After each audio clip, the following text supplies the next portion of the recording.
जी बिस्मिल्लाहिर्रहमानिर्रहीम। दोस्तों, हम डिस्कस कर रहे हैं समर 2024 का past paper.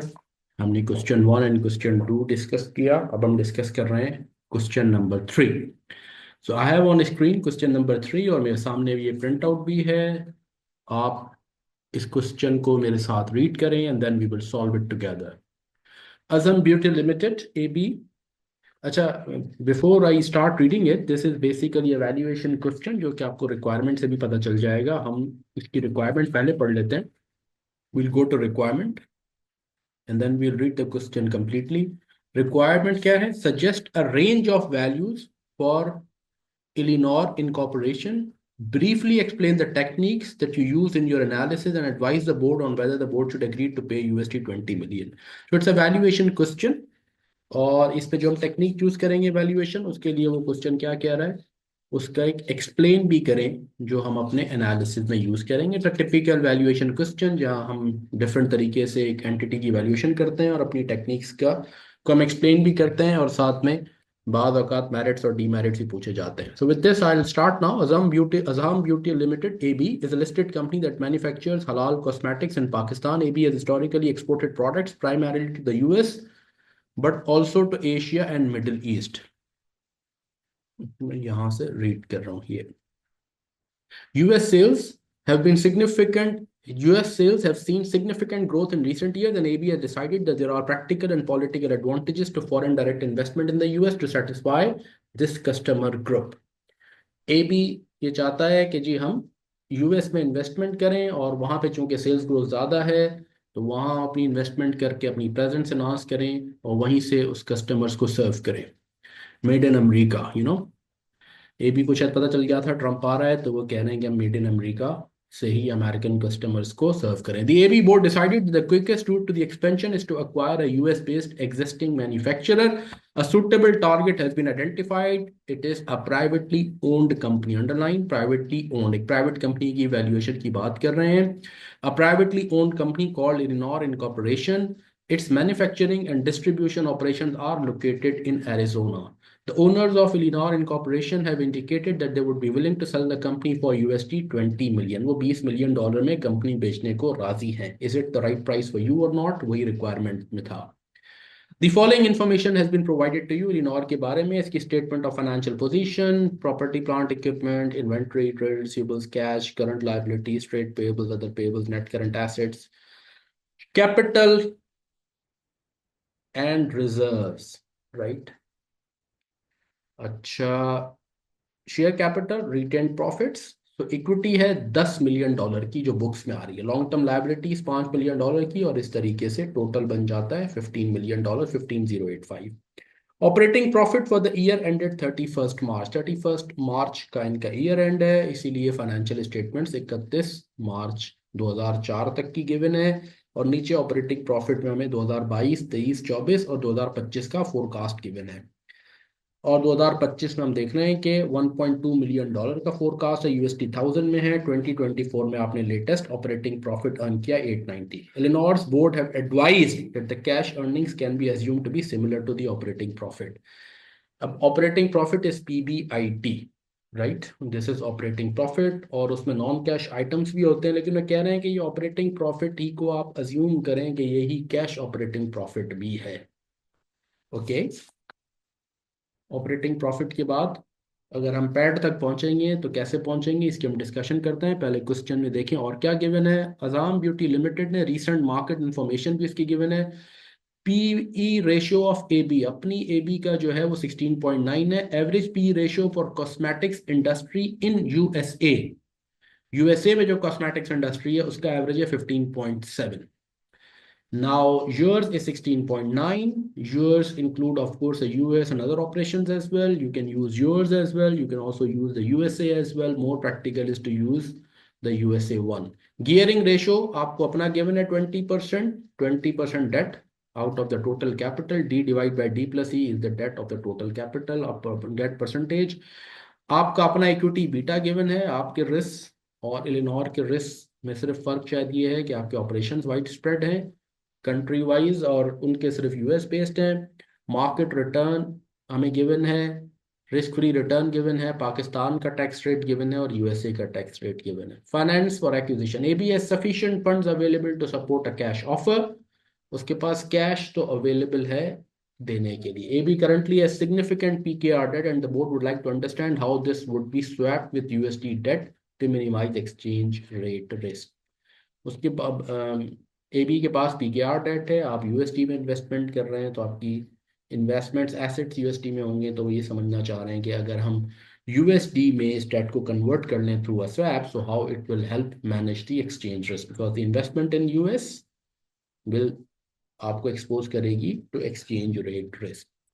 And that's part B, जो पार्ट बी कहता है advise the board how they would use the currency swaps to minimise exchange rate risk. 3 marks question, ये हम बाद में देखेंगे, पहले पार्ट ए दोबारा रीड करते हैं। Requirement, suggest a range of values for Elinor, briefly explain the techniques that you use in your analysis and advise the board on whether the board should agree to pay USD 10-20 million, ignore country risk।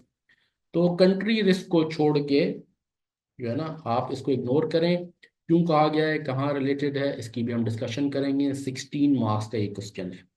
तो सबसे पहले तो ये सोचें कि अच्छा, अगर हमने कोई टेक्निक्स यूज करनी है तो what are the possible techniques of valuation. One, क्या ध्यान में आता है, बैलेंस शीट देख के net assets, book values. The other, हमें ऑपरेटिंग प्रॉफिट गिवन है और पी रेशोज गिवन है, तो पी रेशो क्यों, बट पी रेशो के लिए हमें क्या चाहिए, हमें नेट प्रॉफिट चाहिए। तो ऑपरेटिंग प्रॉफिट से विच इज पीबीआईटी से नेट प्रॉफिट तक का सफर करना है। और उसमें सजेस्टेड सॉल्यूशन में एक चीज मिस कर दी गई है जिसको मैं आइडेंटिफाई करूंगा, विच इज समथिंग सिग्निफिकेंट, हमें मिस नहीं करनी चाहिए। तीसरी चीज, उसने बीटास की इंफॉर्मेशन दी है। क्यों दी है और क्यों कहा गया है कि cash earnings can be assumed to be similar to operating profit. Basically वो कैश फ्लो वैल्यूएशन की तरफ क्वेश्चन हमें ले जा रहा है। कैश फ्लो वैल्यूएशन के लिए यूनिट कैश फ्लोस, वो कहता है किसी ऑपरेटिंग कैश अर्निंग्स को अल्टीमेटली आप ले जाएं और हमें इक्विटी बीटा गिवन है। इक्विटी बीटा, अब हम इस इक्विटी बीटा को यूज करके या तो हम free cash flow to equity बनाएं या हम free cash flow to company बनाएं, फिर डेट माइनस करें, free cash flow to equity. AB का इक्विटी बीटा है और एबी के इक्विटी बीटा में बिजनेस और फाइनेंशियल रिस्क एबी के हैं, राइट। तो बिजनेस रिस्क तो ऑलमोस्ट सेम है other than the country risk. आपके ऑपरेशन सेम है, सिर्फ वहां पे कंट्री रिस्क डिफरेंट है, यहाँ पाकिस्तान, तो उसको उसने कहा इग्नोर कर दें। तो अगर हम ए बी के इक्विटी की बीटा को अनगियर करें उसके फाइनेंशियल रिस्क से और यहाँ रीगियर कर लें, ठीक है ना, और रीगियर करते हुए हमें चाहिए डी रेशो ऑफ एलिनोर, तो हम अज्यूम कर लें फॉर दैट पर्पस कि बुक वैल्यूज और इक्विटी डेट ले लें, तो हम एलिनोर के लिए एक right cost of equity identify कर सकते हैं और हम free cash flow to equity बना के डिस्काउंटिंग कर सकते हैं, राइट। तो ये इंफॉर्मेशन, और हमें टैक्स रेट्स भी दो डिफरेंट इसीलिए गिवन है कि हम एक से अनगियर करेंगे तो पाकिस्तान का टैक्स रेट होगा, फिर यूएस के लिए रीगियर करते हुए जब टैक्स यूज करेंगे तो यूएस का रेट यूज करेंगे। और वैसे भी पैट तक पहुंचने के लिए, ऑपरेटिंग प्रॉफिट से पोस्ट टैक्स प्रॉफिट तक पहुंचने के लिए भी हमें यूएस का टैक्स रेट चाहिए। तो this is the canvas, right. अब हम इसको जहन में रखते हुए we can start solving it. पहला तो बहुत ही आसान है, बुक वैल्यूज नेट एसेट्स, तो स्ट्रेट गिवन है आपको, बुक वैल्यू ऑफ इक्विटीज 10,085, शायद कुछ करने की जरूरत ही नहीं है। फिर पी रेशो, वो भी बहुत आसान, बहुत आसान। आप पी रेशो के लिए ये प्राइवेट कंपनी है, हम एडजस्टमेंट करनी चाहिए हमें, वो हम देख सकते हैं टू पी रेशो। किस ये बातें लिख सकते हैं कि ए बी का पी रेशो यूज़ करें, इंडस्ट्री का करें, ये करंट प्रॉफिट, फोरकास्ट प्रॉफिट, थोड़ी बहुत ये डिस्कशन करेंगे। और मेरा ख्याल है जो थोड़ी बहुत कम कैलकुलेशन में जो थोड़ी सी यूं कहें कि कॉम्प्लेक्सिटी भी नहीं कह सकता मैं, थोड़ी सी जो ज़्यादा वर्किंग इन्वॉल्व है वो कैश फ्लो वैल्यूएशन के अंदर है। और हमारे पास हिस्टोरिकल ये प्रॉफिट्स भी गिवन है, हम इसके थ्रू ग्रोथ रेट भी निकाल सकते हैं and we can do this, ठीक है जी। सो लेट्स स्टार्ट वर्किंग, हम इन तीनों मेथड से वैल्यूएशन कर लेते हैं जी दोस्तों। तो अब ये आ गया मेरे पास, सॉफ्टवेयर की स्क्रीन आ गई, I hope it is visible to you all. अब हम यहाँ पे सॉल्व करेंगे, क्वेश्चन नंबर 2 है, let's start solving this now, right. तो हम लिखेंगे part A, valuation of Elinor incorporation. ठीक है जी।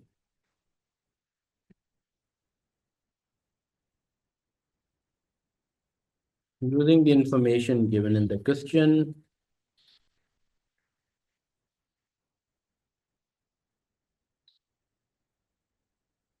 then we can estimate value of Elinor incorporation using following techniques.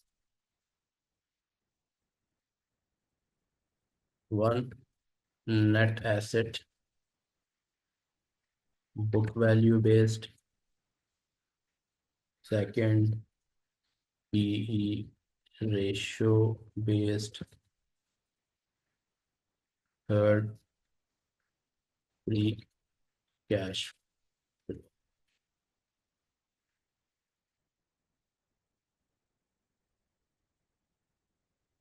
ठीक है जी, तो सबसे पहले हम स्टार्ट करते हैं नेट एसेट बुक वैल्यू। इसके लिए हमें कोई किसी कैलकुलेशन की ज़रूरत ही नहीं है। From the given balance sheet, the value of net assets of Elinor, the value of net assets as at 31st March 4 is USD 10.085 million। ठीक है जी, ये एक आ गई हमारे पास वैल्यू। सेकंड आ जाते हैं पी रेशो। अब इसकी हम थोड़ी सी वर्किंग कर लेते हैं। नीचे पी रेशो के लिए हमें चाहिए आ, जनाब नेट प्रॉफिट या पैट जिसे हम कहते हैं। और एक सवाल ये भी आता है 2004 का लें, जो करंट ईयर है 2005 लें। This is preferable of course, क्योंकि फोरकास्ट ईयर है। फोरकास्ट अर्निंग्स अगर गिवन होती हैं तो हम उसको प्रेफर करते हैं बजाय इसके। ठीक है जी। अच्छा, उसके बाद हम आ जाते हैं जनाब, हमें क्या गिवन है। हमें गिवन है,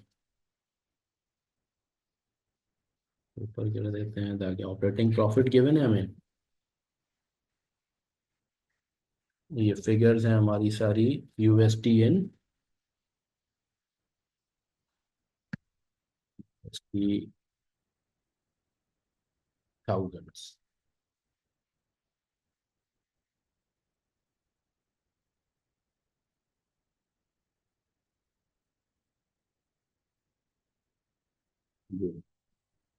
तो जनाब ऑपरेटिंग प्रॉफिट है यहाँ हमारे पास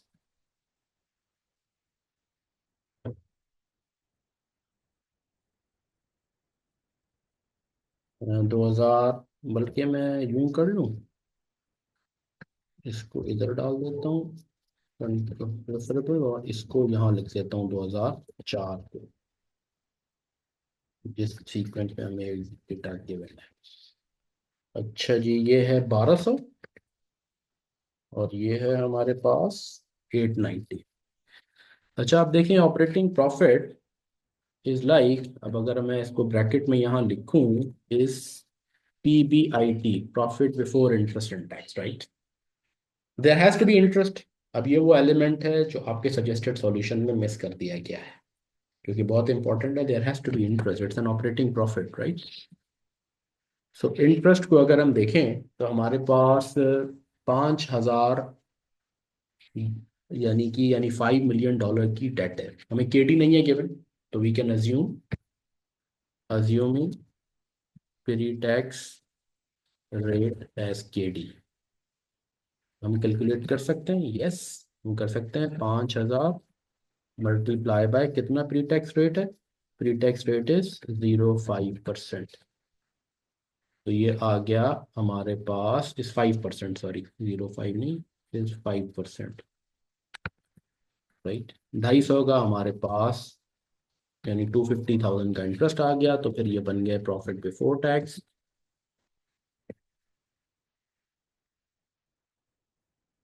राइट। लेकिन हम ये तो अज्यूम कर सकते हैं कि ये पीबी ये कैश अर्निंग्स भी इतनी ही हैं। यानी लेट्स अज्यूम कर रहे हैं कि हम जितने नॉन कैश आइटम्स हैं हमारे पास वो आपस में नलिफाई होके ये कैश ऑपरेटिंग प्रॉफिट भी हैं और ये ऑपरेटिंग प्रॉफिट भी हैं। But how can we ignore operating profit is before interest and tax, so we have to take into account interest, right?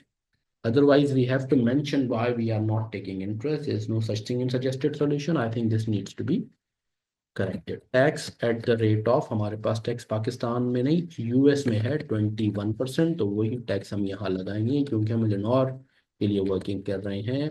Minus कर दें इंटू पॉइंट इंटू 21% ही कर देते हैं। ये बन गया जनाब, ये control C and control V, ये बन गया हमारा पैट या नेट प्रॉफिट जिसे आप कहते हैं, विच यू है can use for calculation of valuation via P, profit into P ratio. तो हम इन दोनों को ऐड कर दें, we around 750, we add this becomes 440। अब आप आ जाएं पी रेशियो, ठीक है ना। पी रेशियो अगर आप ले लें यूएस वाला तो वो है 15.7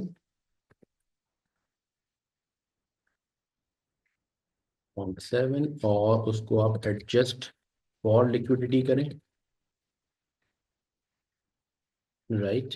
एडजस्ट करें फॉर लिक्विडिटी तो वो बन जाता है जनाब, तो मैं इसको ऐसे यहाँ खोल देता हूँ और ये हम यहाँ भी कर सकते हैं, इसको यहाँ लिखें, राइट। अगर हम लिक्विडिटी के लिए एडजस्ट करें, लेट सपोज करें हम 2/3 कर दें या 25% डाउन कर देते हैं, ठीक है, रिड्यूस बाय 25% या 20% डाउन या 33%, वट एवर यू से, 25% डाउन, 1/4 जनरली करते हैं या 1/3 करते हैं, तो हम इसको इंटू 0.75 कर दें। एक रेशो हमारे पास ये है। अगर हम पी रेशो लें, P ratio of A B ले लें तो वो है हमारे पास 16.9, ऐसा ही है 16.9। इसको भी अगर हम एडजस्ट करें फॉर लिक्विडिटी डाउन तो वो बन जाएगा जनाब दिस इंटू 0.75, तो ये बन जाएगा 12। Generally this is preferable, right, but we can also use this one,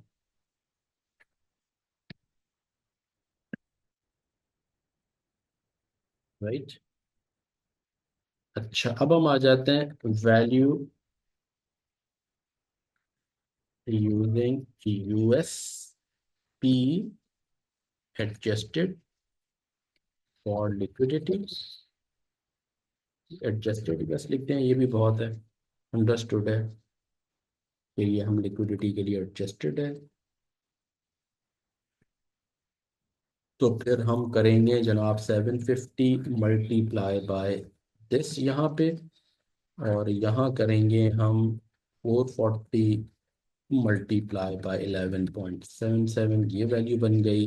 और अगर हम वैल्यू निकालना चाहें using A B E ratio adjusted, of course we have to adjust, we cannot allow unadjusted value, क्योंकि हम यूएस की company by कर रहे हैं, वो कंपनी तो वैसे ही हमारी क्या है, वो तो अनलिस्टेड एंटिटी है।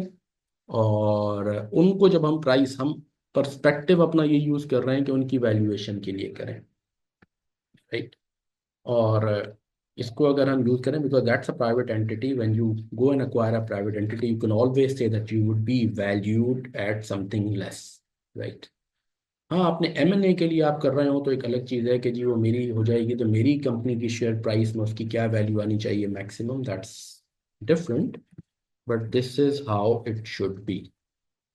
जब आप उसको स्टैंड अलोन बेसिस पे, और you are saying from buyer's perspective you will always try to be as conservative as possible, from a seller's perspective you always try to be as aggressive as possible. तो अगर हम अपनी AP adjusted के through करें तो ये बन जाएगी यहाँ ये वैल्यू, और यहाँ बन जाएगी value 16 12.6 into this.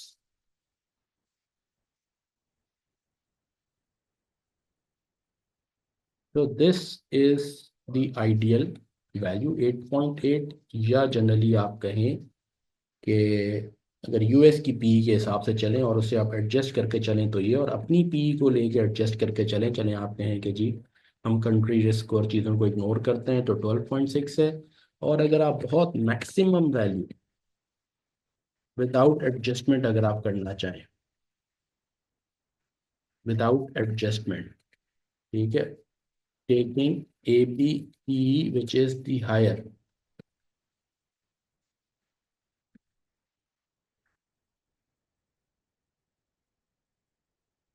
Using 2025 forecast, right. तो फिर वो वैल्यू क्या हो गई, वो वैल्यू फिर होगी, फिर आप अनएडजस्टेड अगर लेके चलें, हम देखते हैं क्या वो 20 के आसपास बनती है, तो वो भी 20 के आसपास नहीं बन रही, राइट।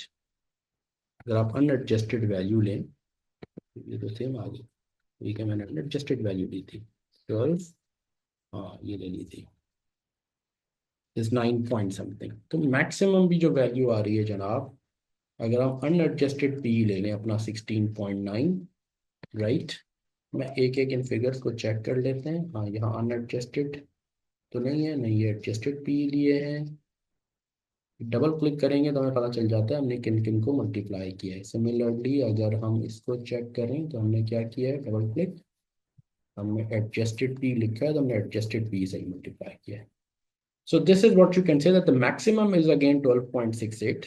20 मिलियन तो पी रेशो के हिसाब से भी नहीं बन रही, नेट एसेट्स बुक वैल्यू की बेसिस पे तो ये और भी कम है। तो हम यहाँ से उठाते हैं पी रेशो की वर्किंग और इसे उठा के ऊपर कॉपी कर देते हैं।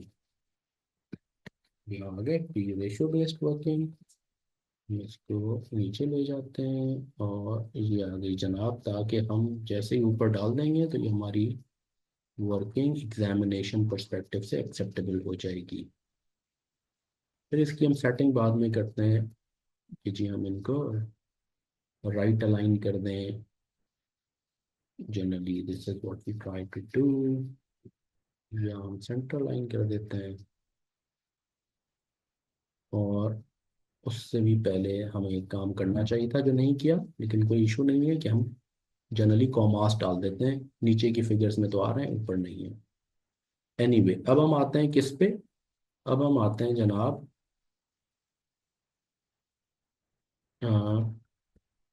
Free cash flow based valuation,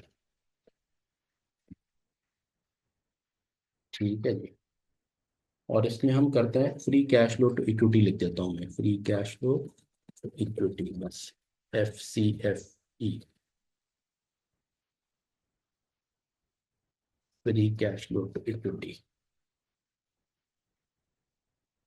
अच्छा जी, अब free cash flow to equity की वर्किंग के लिए हम एक्सेल शीट पे आ गए। अब हम अपना डेटा उठाते हैं, free cash flow to equity की वर्किंग करते हैं।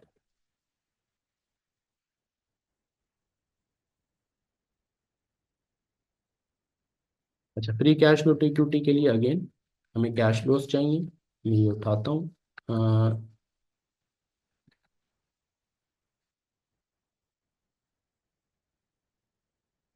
कैश फ्लो ईयर 1, वो हमारा यही आ गया जो हमने ये किया है,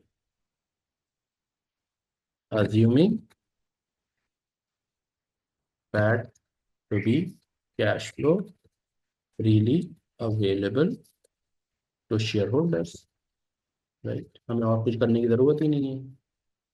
cash flow, free cash flow to equity, ये हमने जो पैट उठाया है इसे ही हमने अज्यूम किया है कि ये कैश फ्लो, क्योंकि इसमें से इंटरेस्ट माइनस हो गया, इंटरेस्ट की टैक्स सेविंग वाला एलिमेंट भी आ गया, तो हम ऑटोमेटिकली जब हमने टैक्स कैलकुलेट किया तो हमारे लिए आसान है हम free cash flow to equity की बेसिस पे वर्किंग करें।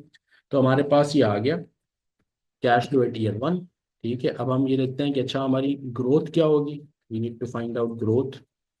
हम यूज करेंगे डिविडेंड ग्रोथ मॉडल को, ये टाइम जीरो का नहीं, ये ईयर 1 का कैश फ्लो है। जैसे ईयर 1 कैश फ्लो जैसे वो आता है D1 डिवाइड बाई KE-G। तो हम ग्रोथ फाइंड आउट कर लेते हैं यूजिंग हिस्टोरिकल ऑपरेटिंग प्रॉफिट्स, ये कर लेंगे हम। और उसके बाद हमें कॉस्ट ऑफ इक्विटी चाहिए, ये फाइंड आउट करते हैं। इसको लिखते हैं वर्किंग वन, इसको लिखते हैं वर्किंग टू। ये दोनों हम फाइंड आउट करते हैं और उसकी बेसिस पे फिर हम डिस्काउंटिंग करते हैं using dividend growth model. We have year one cash flow, right, हम यूं करेंगे which is D1 divided by KE minus J।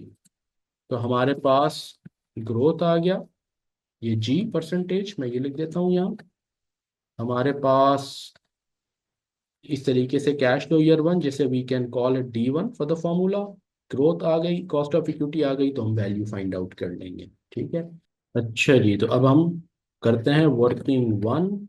Working one is estimating growth, right, using historical data. अब हम ले लेते हैं 2022 ऑपरेटिंग प्रॉफिट और 20, अच्छा अब देखें 2025 इज फोरकास्ट। जो एक्चुअल हो चुका है हिस्टोरिकल वो है 2024 तक। इसका ऑपरेटिंग प्रॉफिट ले लेते हैं, ये हमारे पास एक्चुअल हो चुका है ना, इसमें कोई शक नहीं है। इसको हम ले लेते हैं P, इसे हम ले लेंगे S, और नंबर ऑफ ईयर्स कितने हुए हमारे, नंबर ऑफ ईयर्स अगर हम 2022 से चलें तो 23 तक 1 साल, 24 तक 2 साल, 2 साल। हमारे पास डेटा आ गया, P है 735, S है हमारे पास 890, और हम करें दिस डिवाइड बाय दिस। देखिए जब भी आप हिस्टोरिकल डेटा की बात करते हैं ग्रोथ वाया हिस्ट्री, तो आप एक्चुअल हिस्टोरिकल डेटा लेंगे, ये बात हमें याद रखनी है। डिवाइड करें इसे विथ 2 साल हैं तो 1/2.5 और फिर -1, ये हम कंपाउंड इंटरेस्ट फार्मूला, सॉरी ये एक्स करके मैं यहाँ कर देता हूँ। ये है हमारी growth using compound interest formula. इसको हम जी कहें या आई कहते हैं, जैसे हम फॉर्मूले के हिसाब से। तो हम पहले इसको परसेंटेज में कर लेते हैं, होम पे जाते हैं, थोड़ी सी नोक पलक संवार लेते हैं इसकी, और फिर इन सबको हम 10.04 यानी हम राउंड ऑफ 10 ले सकते हैं, राइट। ठीक है जी। तो अब हम आ गए, हमारे पास ग्रोथ आ गई, इसको ऊपर कर लें, हमारे पास ग्रोथ आ गई जनाब 10.04%। अब हम कैलकुलेट करें क्या, हम्म, इसको भी यहाँ हम ठीक कर लें, होम परसेंटेज, और ये सारी फिगर्स भी हम कर लें सेंटर में, या राइट अलाइन कर लें या सेंटर अलाइन कर लें, राइट अलाइन भी ठीक होता है, बेहतर होता है। अब हम आ जाएं working two which is cost of equity. ये मैंने कर लिया, इसको टैलिक कर दिया ताकि ये हो जाए।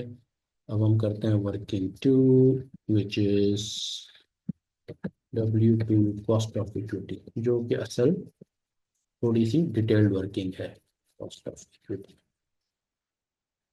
अब हम क्या, हमारे पास इंफॉर्मेशन गिवन है using A B's equity beta and its D ratio, we can ungear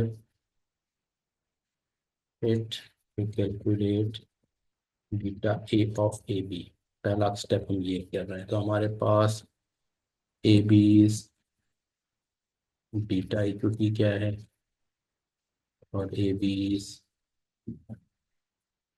D ratio, पहले ये ले लेते हैं।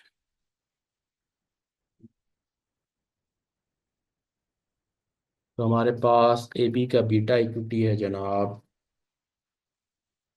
क्वेश्चन में 1.161। अब देखें इस बीटा इक्विटी के अंदर बिजनेस रिस्क हैं, वही कॉस्मेटिक्स इंडस्ट्री के, और फाइनेंशियल रिस्क है denoted by this D ratio which is 2080, right, 2080 using the formula जो हमारे पास है, beta asset is equal to, okay,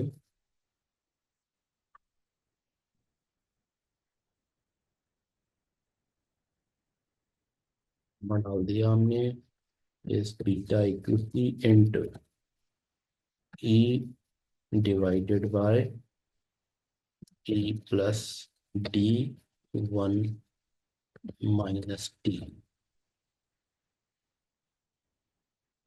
right. Right. इस फॉर्मूले को यूज करते हुए तो बीटा एसिड ऑफ कॉस्मेटिक्स के उन्होंने नहीं दिया। मैं यहाँ एक काम कर लेता हूँ पहले। पाकिस्तान टैक्स रेट क्या है हमारा, वो है 29%। ठीक है जी।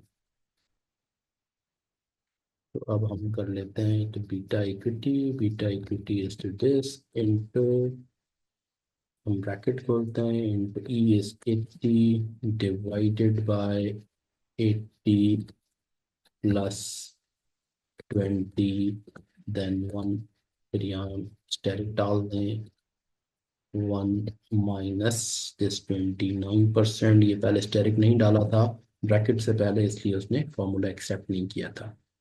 और अब हमारा ये ब्रैकेट क्लोज हुआ, हम दूसरा ब्रैकेट क्लोज करते हैं। और फिर हमारा, मेरा ख्याल है फिर हमें और कुछ ब्रैकेट की ज़रूरत ही नहीं है, इस वाले ब्रैकेट को हम हटा ही देते हैं। इंटू 80, और ये दो ब्रैकेट, एक ब्रैकेट ये आ गया और एक ब्रैकेट ये आ गया। We have the beta asset which is 0.9859, which is approximately equal to हमारा 0.986 कह लें, या 1 के बराबर ही आ गया, या 0.99।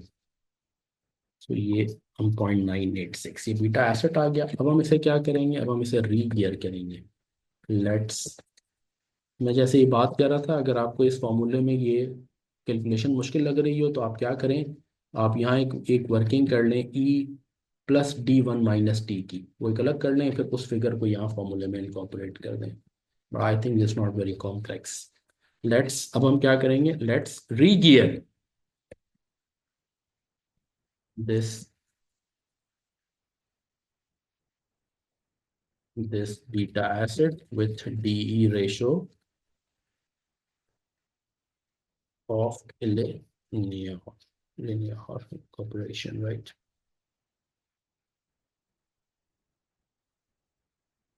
Linear DE ratio से तो हमारे पास बीटा एसिड आ गया यही 0.986, हमारे पास DE ऑफ इलेनॉर आ गया, डेट ऑफ इलेनॉर हम अलग रख लेते हैं, क्योंकि ऑफ इलेनॉर हम अलग रख लेते हैं, और tax rate, US tax rate. तो डेट हम ले लेते हैं 5,000 यूजिंग बुक वैल्यूज, यहाँ लिख लेते हैं यूजिंग बुक वैल्यूज। इसके अलावा हमारे पास दूसरी मार्केट वैल्यूज हैं नहीं, तो अभी वो तो हम वैसे ही फाइंड आउट कर रहे हैं। 10,085 ये वैल्यू हमने ले ली, और टैक्स रेट ले लिया हमने 21%। तो using this we can calculate beta equity. अब हम बीटा इक्विटी फाइंड आउट कर लेते हैं। बीटा इक्विटी फाइंड आउट करने के लिए हम ऐसा भी कर लेते हैं, हम पहले जैसे मैं अभी कह रहा था वो काम मैं कर लेता हूँ। Let's find D one minus T first. ठीक है, D one minus T will be D into one minus this, right. Then we can do this E plus D one minus T, ये कर लेते हैं हम। इसमें हमें कुछ नहीं करना, सिर्फ इक्विटी को ऐड कर दें, दिस प्लस दिस। तो हमारे पास काफ़ी वैल्यूज आ गई। अब हम कहते हैं अच्छा, let's calculate beta equity with the same formula. अब हमारे पास बीटा इक्विटी जब हम कैलकुलेट करेंगे,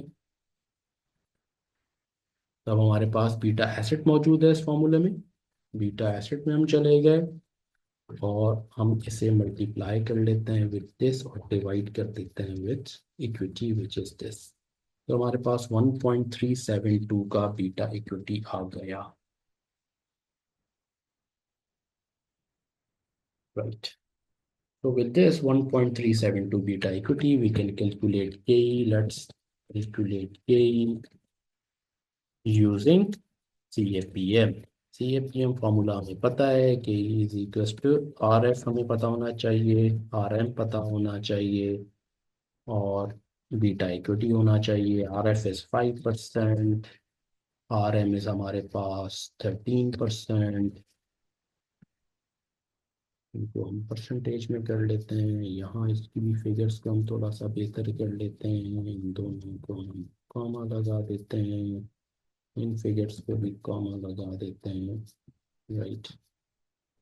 now we can calculate K, जो कि हमारा रिक्वायर्ड रेट होगा फॉर वर्किंग, जो कि free cash flow to equity is R F plus R M minus R F into beta equity. So this turns out to be 15.977। इसको अगर हम round of कर लें तो ये तकरीबन 16% हो गया। तो लेट्स टेक दिस 16% हेयर। 10% हमारे पास आ गया था, ये कॉस्ट ऑफ इक्विटी आ गई हमारे पास जनाब 16%। एक डिजिट तक हमने दोनों को राउंड ऑफ करके और यूं कर लेता हूँ मैं। अब ये दोनों डिजिट्स भी आ गए हमारे पास कैश फ्लो मौजूद है using the dividend growth model. तो हमारे पास वैल्यू आनी चाहिए, वैल्यू ऑफ द कंपनी, यानी value of equity, not the company, value of equity of Elinor की आनी चाहिए हमारे पास is this divided by A minus G. This is the value, which is again 12.64, significantly again lower than 20 million जो कि उनकी ask है। और ये ग्रोथ रेट भी क्वाइट सिग्निफिकेंट ग्रोथ रेट है।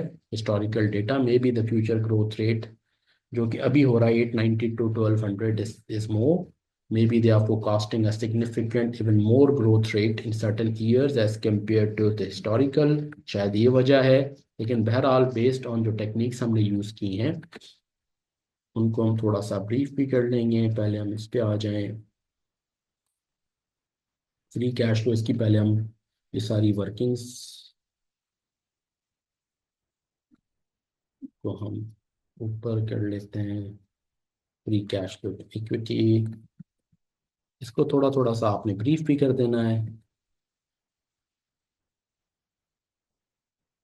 ये आ गया जनाब हमारे पास। हम इनको, इस डेटा को हम सबको सेंट्रल लाइन कर देते हैं ताकि इसकी रीडेबिलिटी थोड़ी इम्प्रूव हो जाए। चाहे तो हम इसको कर लें जैसे मैं सब कहता हूँ, चाहे तो हम इसको छोड़ दें, right.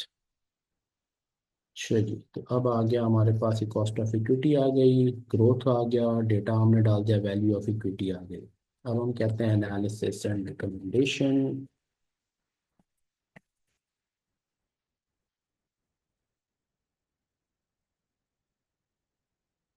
The net asset based method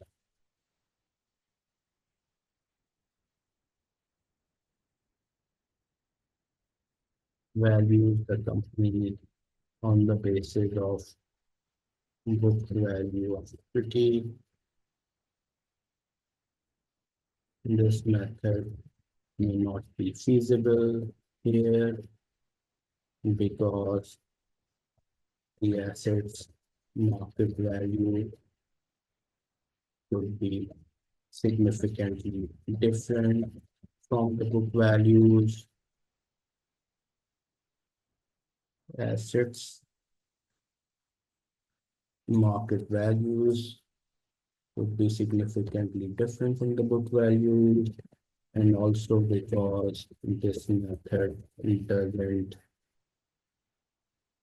take into account the goodwill and earning slash cash flow potential, cash flow potential of the company। जैसे मैंने दो तीन बार पहले भी उसने कई बार कहा है कि जब आप यहाँ पे लिखेंगे रिच टैक्स एडिटर में, so you have to be careful about the spellings. ये ऑटोमेटिकली वर्ड की तरह मिस स्पेलिंग को हाईलाइट नहीं करता। फिर आ जाए P ratio based.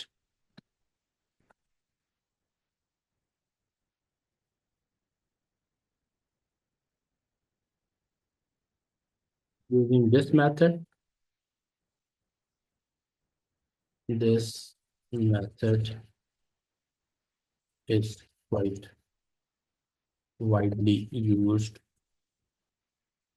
as it takes into account the earnings of the company, earnings potential of the company, and a market benchmark. The complexities in this method are how which can are one which discount factor to be applied for adjusting P for a private limited company like Lenore, and whether to use existing or forecast earnings. Based on the forecast, though it is preferable to use forecast earnings as they reflect better futures earning potential. Using this method, we arrive at various values given the P, given USAP or AB's own P.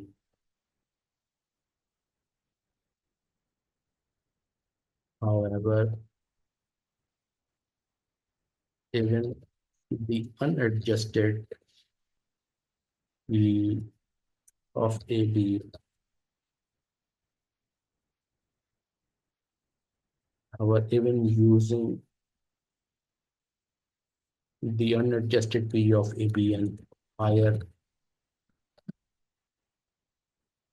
forecast earnings of 2025, the value still comes at 12 point क्या value थी हमारे पास value थी 12 point at 12.7 million USD, which is significantly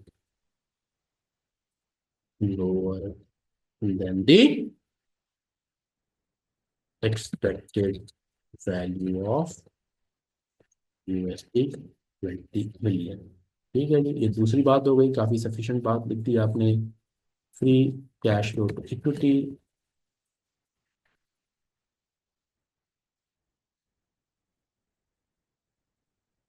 this is the most widely the cash flow method is the most widely and reliably used and accepted method using the historical growth rate and PE based on AB's data. The value कितनी का है, ये भी 12 point something आई है. The value comes out to be क्या थी, 12.6 billion. To be 12.6 million USD, which is again quite lower than the estimated, than the expected value of USD 20 million. अब हम लिखेंगे AB therefore needs to understand the basis of expectation of USD 20 million from Illinois shareholders to identify why they are asking for such a significant premium. Maybe their forecast of future growth is different from the historical trend, and maybe they feel the discount rate to be used should be lower, and then AB needs to reconcile that and negotiate the value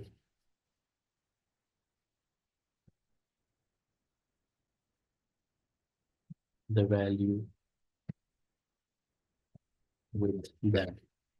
Of course, AB should not pay.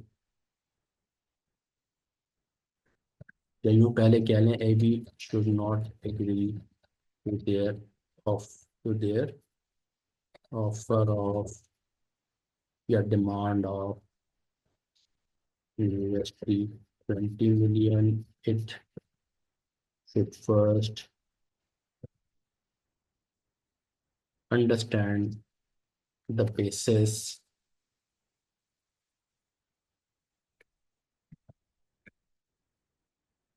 ठीक है। अब हम इसको read कर लेते हैं इन सारी बातों के बाद जो रिकमेंडेशन में लिखी है AB should not agree to their demand, it should first understand the basis of expectation of USD। जो हमें क्वेश्चन कह रहा है वो क्या कह रहे हैं, they would be willing to sell the company for USD 20 million, यानी 20 मिलियन की उनकी डिमांड है। आप 20 मिलियन की बेसिस ऑफ एक्सपेक्टेशन कहें क्यों है from Exxon shareholders to identify why they are asking for such a significant premium. Maybe their forecast maybe their forecast of future growth is different from this historical trend, and maybe they feel the discount rate to be used should be lower, and then AB needs to reconcile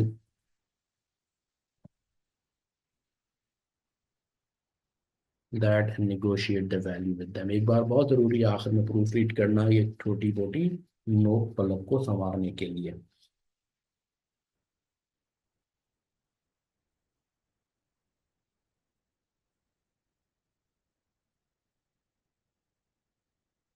इनको हम bold कर देते हैं USD 20 million.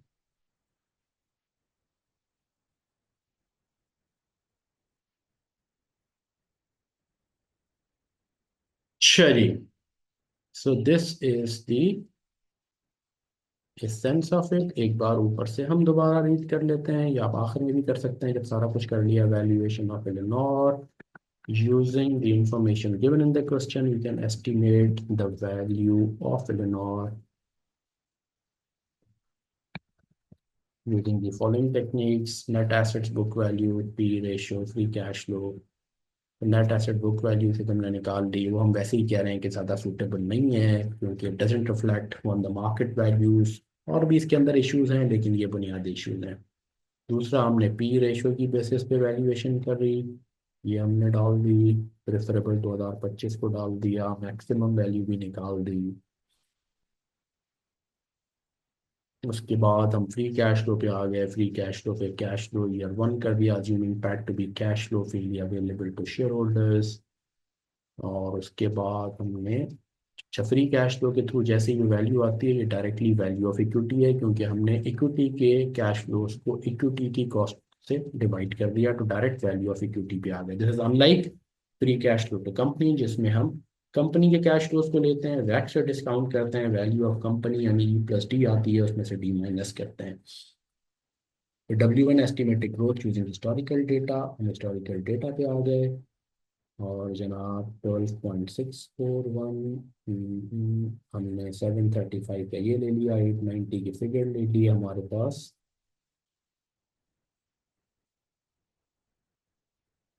सारी figures आ गई, 0.986 आ गया। एक बार recheck कर रहे हैं। Net assets book value based method values the company on the basis of book value. The method may not be feasible because the assets market value could be significant book value। ठीक है जी, so with this we conclude part A. अब उसके बाद हम discussion करते हैं part B की, और पार्ट बी में फिर हम ये देखते हैं, छोटा सा क्वेश्चन है, स्वैप का क्वेश्चन है कि अगर हम पीकेआर डेट को यूएसडी डेट में कन्वर्ट करें तो क्या होगा। अब हम पार्ट बी अटेम्प्ट करते हैं। मैं इससे पहले कि हम अटेम्प्ट करें, मैं पार्ट बी को रीड करता हूँ। 3 marks part, so we have to be careful about, we should be brief, precise and to the point. Advise the board how they could use currency swap to minimize exchange rate risk. Currency swap को कैसे use किया जा सकता है to minimize exchange rate risk. ऊपर उससे पहले finance of acquisition के लिए लिखा गया एबी है सफिशिएंट फंड्स अवेलेबल हैं to support cash offer. AB currently has significant PKR debt and the board would like to understand how this could be swapped with USD debt to minimize exchange rate risk. Board ये चाह रहा है, understand करना चाह रहा है कैसे help होगा. सो पहली चीज, द फर्स्ट थिंग इज, पहले मैं एक्सप्लेन कर देता हूं and then will discuss it. The first thing is कि जो आपके पास पीकेआर डेट है, आपके पास पीकेआर से आप फाइनेंस कर रहे हैं, फाइनेंस अपनी फॉरेन एक्विजिशन को, जो आप कैश देंगे बेसिकली आप पीकेआर से इफेक्टिवली फाइनेंस कर रहे हैं UST acquisition. So you will have a UST asset. Now you have a USD asset, but you have got liabilities which are in PKR, right? और वो PKR liabilities आपको पे करनी है. तो अब how do you handle it? तो अब एक तरीका बोर्ड आपको ने ये सोच रहा है और आपको क्वेश्चन कह रहा है कि अगर हम ये PKR की लाइबिलिटी यानी PKR की डेट को USD डेट में स्वैप कर लें. Naturally, US is a new market for you. It will be difficult for you to go and borrow yourself. सो बेहतर ये है कि आप क्या करें, इस पीकेआर डेट को अगर हम यूएसडी डेट में कन्वर्ट कर लें स्वैप करके, तो उससे होगा ये, वन इज दैट कि आप एक सिर्फ करेंसी स्वैप अगर हम कर लें, एक होता है फुल लोन स्वैप, जनरली वो किया जाता है आप इंटरेस्ट रेट का एडवांटेज हासिल करने के लिए भी, एंड ऑफ कोर्स फॉर हमारी एक्सचेंज रेट रिस्क को हेज भी करता है. लेकिन यहाँ अगर हम सिंपल अगर करेंसी स्वैप कर लें, यानी पीकेआर डेट को यूएसडी डेट में सिर्फ कन्वर्ट कर दें, तो उससे होगा ये कि जो वहां से हमारे पास यूएसटी का एक एसेट है, और हमें फिक्र ये है कि कल अगर लेट से पाकिस्तान रुपी अप्रिशिएट हो जाता है और यूएसडी डेप्रिशिएट हो जाता है तो एसेट की वैल्यू कम हो जाएगी. तो अगर हम ऐसा करें कि अगर हम यूएसडी की डेट ले लें और इस तरीके से लें टू द एक्सटेंट कि जी जितनी हमारी वहां से हमारे पास यूएसडी के कैश फ्लोस आने हो, उतने ही हम जो है हमारी डेट ले लें, जिससे हम यूएसडी की डेट रिपे होती रहे और हमें पीकेआर में जो डेट है उसका बर्डन कम पड़ जाए. तो इससे ये हो जाएगा कि हमारे पास एसेट है यूएसडी में, लायबिलिटी यूएसडी में हो जाएगी, but we have to be careful, हम उतनी ही डेट लें जितने के कैश फ्लोज हम एक्सपेक्ट कर रहे हैं. वहां से हमें ये भी ख्याल करना है कि जो हमारी ये जो कंपनी है जिसे हम अक्वायर करने जा रहे हैं, Elinor, it also has a debt of $5 million on its balance sheet. Naturally उसके बाद भी हम देख रहे थे कि free cash flows to equity आ रहे हैं, तो जितने free cash flows to equity हम समझते हैं हमारे पास आ रहे हैं, जो हम इस तरीके से डेट लें कि हमारे वो free cash flows to equity से वो डेट की रिपेमेंट हो जाए, तो पार्टली एक हमारा वो कैश फ्लो जो है जो हमारे रिसीव हो रहा होगा उसका एक्सचेंज रेट रिस्क हमारा खत्म हो जाएगा या मिनिमाइज हो जाएगा. तो इस तरह की बात अगर हम लिखते हैं 3 मार्क्स के लिए तो दिस इज गुड इनफ. मैं स्टार्ट कर रहा हूँ part B, hedging exchange rate risk via currency swap.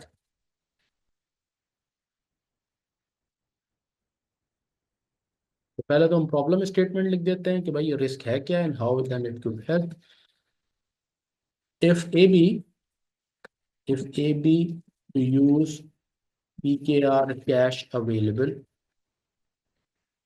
to finance USD asset acquisition, yani USD asset, it will be exposed to exchange rate risk on that asset. On this can be hedged, this can be minimized, जैसे उसने खुद word use किया है, by having USD debt. Then USD asset and liability will provide a natural cover.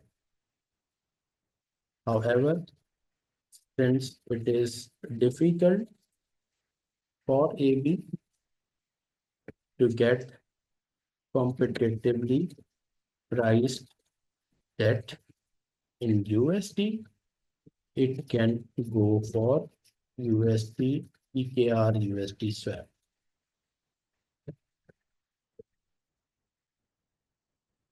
This can be a full loan swap or simple principal currency swap, right? This will help AB manage the currency risk. However, AB should be cautious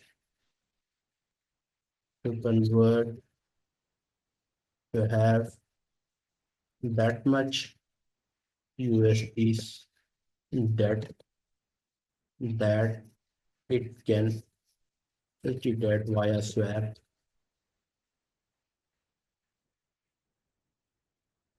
that it can repay via free cash flows to equity extracted in USD from the asset. This will also help manage exchange controls issues, and if any.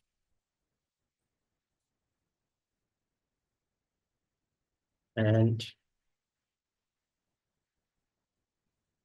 there will be a fee, that swap fee, that will be charged by the intermediary bank or financial institution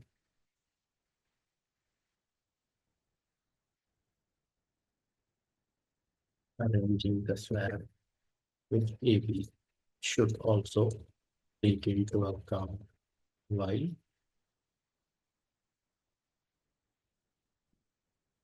executing this.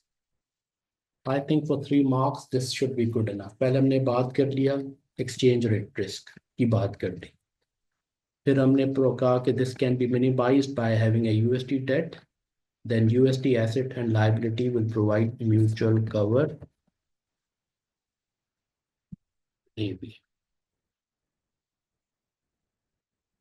However, since it is difficult to get competitively priced debt in USDs, it can go for PKR USD swap. This can be a full loan swap or simple principal currency swap. This will help AB manage the currency risk. However, AB should be cautious to have that much USD debt via swap that it can repay via free cash flows to equity expected in USD from the acquisition going forward. This will also help manage exchange control issues if any. यानी अगर आपने कोई profit की transfer करना है उसके लिए भी आपके लिए आसान हो जाएगा. There will be a swap fee that will be charged by the intermediary, that which AB should also take into account when executing this. So I think for 3 marks this should be good enough. इतनी बात आपने लिख दी, आपने बता दिया कि ये कैसे. तो थोड़ा सा अगर आप उसको और एक्सप्लेन करने जाएं, under the swap,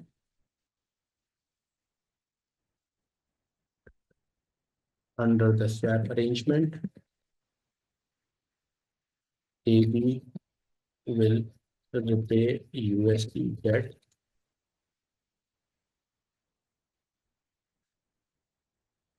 to debt via cash flows from Illinois, and it will get PKR for its PKR debt from the swap counterparty at agreed exchange rates.